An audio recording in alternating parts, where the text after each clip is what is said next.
Good morning, students. I am A.K. Bhattacharya, your English teacher.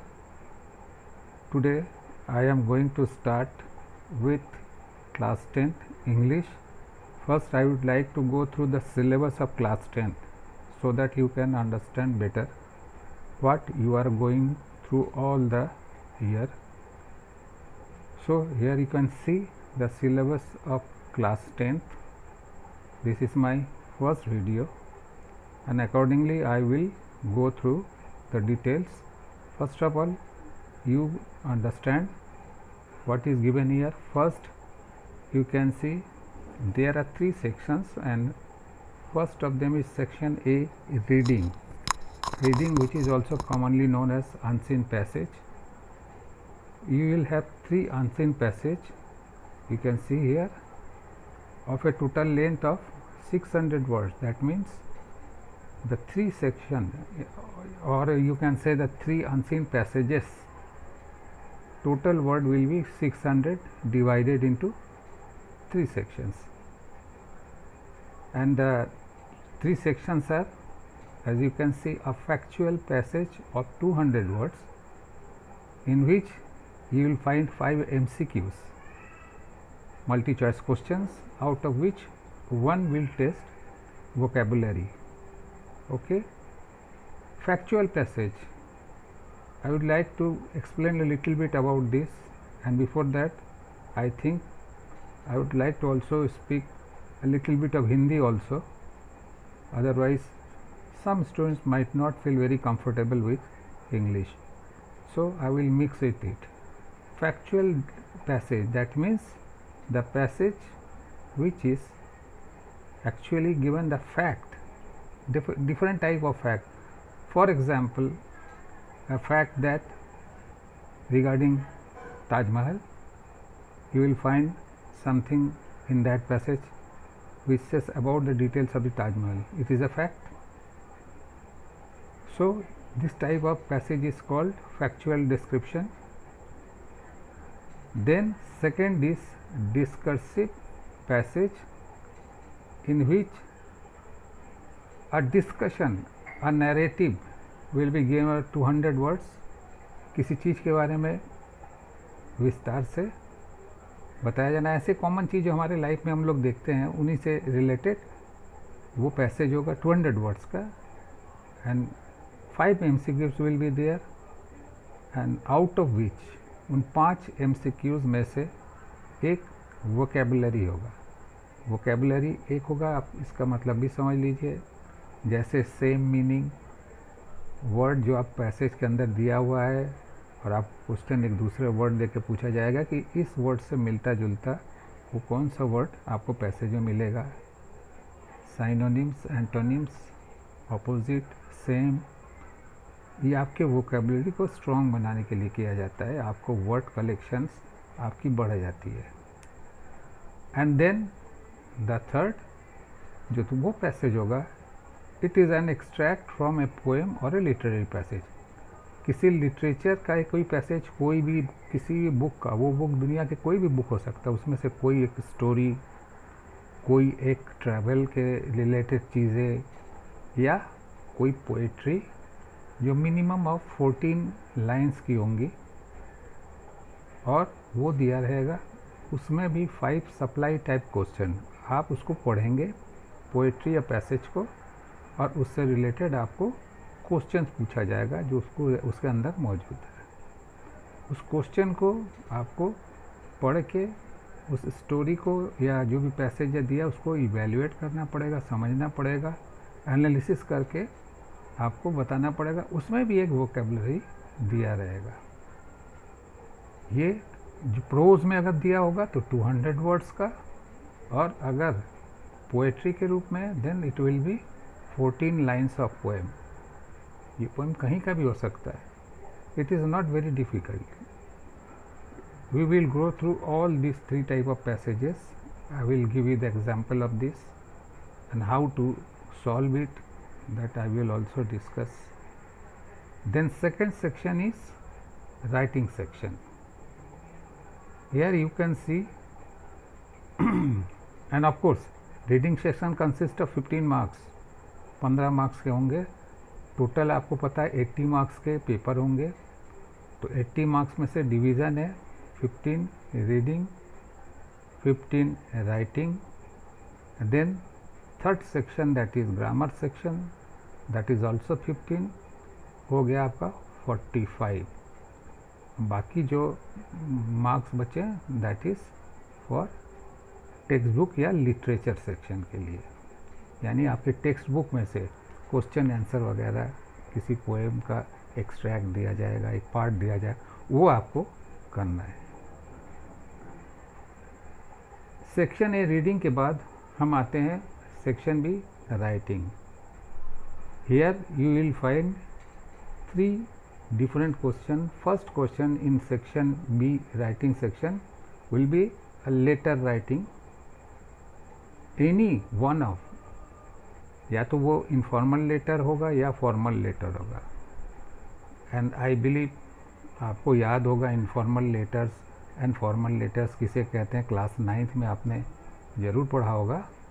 informal letters जहाँ हम formality नहीं करते हैं, तो informal letters होता है जैसे हम अपने घर के किसी मेंबर्स को या अपने फ्रेंड को, रिलेटिव को, इनको जो लेटर्स लिखते हैं, यानी जहाँ हम फॉर्मेलिटी नहीं करते हैं, उसको कहते हैं इनफॉर्मल। एंड फॉर्मल लेटर्स को हम ऑफिशियल लेटर्स भी कह सकते हैं।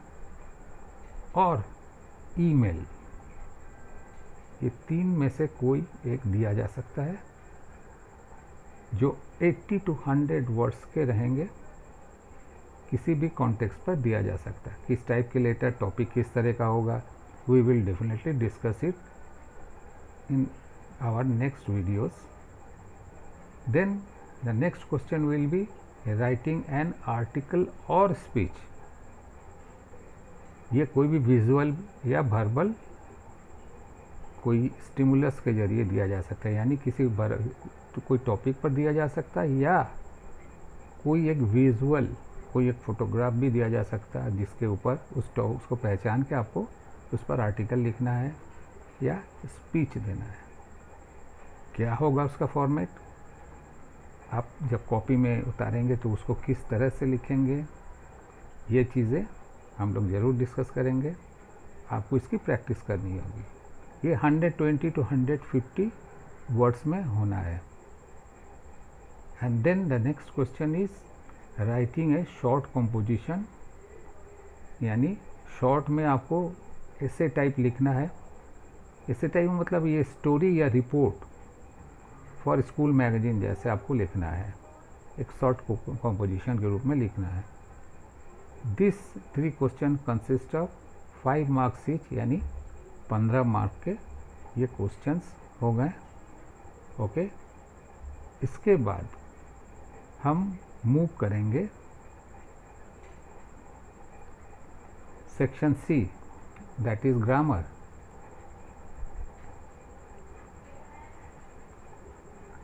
ग्रामर में आप देखेंगे इसमें भी आपको 15 मार्क्स दिख रहे हैं।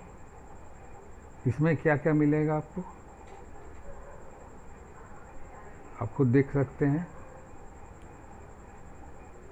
आउट ऑफ 5 क्वेश्चन, यानी 5 क्वेश्चन 3-3 मार्क के होंगे टोटल ग्रामर में, यानी 15 मार्क्स, जिसमें से 2 questions that will be 7th and 8th, usually 7 या 8 नंबर क्वेश्चन वो तक, कैरिंग 6 मार्क्स, 2 क्वेश्चन 6 मार्क्स यानी 3 मार्क्स ईच। ओके, ये जो है MCQ टाइप की होगी, यानी आपके पास चॉइस दिया रहेगा दैट इज़ गैप फिलिंग।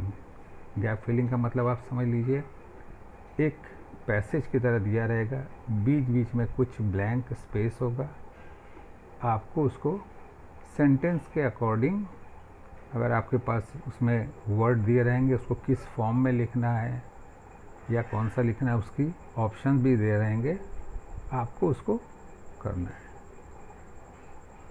हाँ, यहाँ पर एक बात ज़रूर ध्यान देने वाली बात है कि आपको ध्यान रखना है कि जो सेंटेंस में जो वर्ड्स आपके उसको जिस फॉर्म में लिखना है, उस फॉर्म में आपको कैसे पता रहेगा कि इसका कौन सा फॉर्म होगा। तो इसके लिए बहुत ज़रूरी है टेंस टेबल को पढ़ना। टेंस टेबल को अगर आप स्टडी कर लेंगे, लर्न कर लेंगे, तो आप क्वेश्चन जब दिया जाएगा तो आप सेंटेंस को पढ़ेंगे तो आप उसको पहचान पाएंगे कि ये टेंस के किस फॉर्म में है, और इस फॉर्म में है तो इसमें ये वर्ड यूज़ होगा। ये हम आगे डिस्कस करेंगे, प्रैक्टिस करेंगे। गैप फिलिंग के बाद नेक्स्ट आता है सेंटेंस कंप्लीशन या डायलॉग कंप्लीशन। इसका मतलब है कि सेंटेंस या डायलॉग को हमें पूरा करना है, जो दिया रहेगा उसको हमें पूरा करना है। ये हो गया। इसके बाद आता है क्वेश्चन नंबर 9, 10 एंड 11। ये 3 मार्क्स का होगा, टोटल 9 मार्क्स। ये आपको सप्लाई टाइप क्वेश्चन है, वो करना है, जिसमें सेंटेंस रीऑर्डरिंग, जिसको आप जानते हैं, it is very commonly known as jumble word. कुछ वर्ड्स को जंबल करके दिया जाएगा, you have to arrange it and then come out with a meaningful sentence. Another question, then next question number 10, that is editing और omission. I hope कि ये भी आप जानते हैं एडिटिंग और ये क्या है, जिसमें आपको सही वर्ड लिखना रहता है एडिटिंग के पार्ट में, यानी गलत वर्ड दिया है उसको सही करना है आपको। वहाँ पर आप जैसे प्रैक्टिस किए हैं, हर एक लाइन में एक गलत होगा, तो इनकरेक्ट और करेक्ट दोनों लिखना पड़ता है। ओमिशन में कोई एक वर्ड मिसिंग होता है, वो आपको पहचान के लिखना है। वो कौन से वर्ड सही होगा वहाँ पर, उसके पहले यानी बिफोर एंड आफ्टर वर्ड्स को लिखना है, बीच में आपको ओमिशन वाले वर्ड को लिखना है। Then comes question number 11, that is sentence transformation. That is यानी आपको सेंटेंस को ट्रांसफॉर्म करना है। इसमें कंबाइन भी करेंगे आप, कहीं कहीं पर 2 सेंटेंस दिया रहेगा, उसको कैसे कंबाइन करेंगे ये करना है। सेंटेंस ट्रांसफॉर्मेशन में जैसे आपका पॉजिटिव से नेगेटिव भी बनाना हो सकता है, या आपको कंपाउंड से कॉम्प्लेक्स, इस तरह के वर्ड, इसकी हम प्रैक्टिस करेंगे। कुछ बेसिक रूल्स हैं, we have to follow that rules. हमें उन रूल्स को याद रखना है और उसके अकॉर्डिंग ये करेंगे। Then you will find it very easy, there will be no problem at all for you. Okay, then we will move to another section, that is literature section, that I will talk in my next video. Okay, I hope now you will understand the total format of your question paper. Okay.